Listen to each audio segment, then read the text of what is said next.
วัสดีค่ะเจ๊สวัสดีค่ะเป็นจังไดน้อมือนี่ อ่า ได้แนวทางมาฝากพ่อแม่FC เฮาอยู่บ่ ก็หายดอกที่ลอตเตอรี่ก้อน ซื้อลอตเตอรี่สักกันเด้อพี่น้องเด้อ อ่า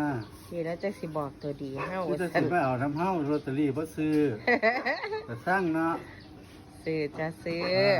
มาได้ ทักมาซื้อลอตเตอรี่เด้อ แม่น มีแนวทางตัวใดเจ๊ นี่แล้วไปจุดธูปอยู่อันพระธาตุพ้นทองจ้า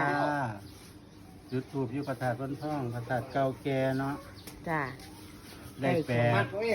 3 843 นี่ไก่ยาวมาก ให้พี่น้องเฮาอันตัดเลนเอาเนาะ ซื้อ2ตัวบนล่างเด้อหมาเฮาสงสัยมันสิถือ มากะเฮาเฮา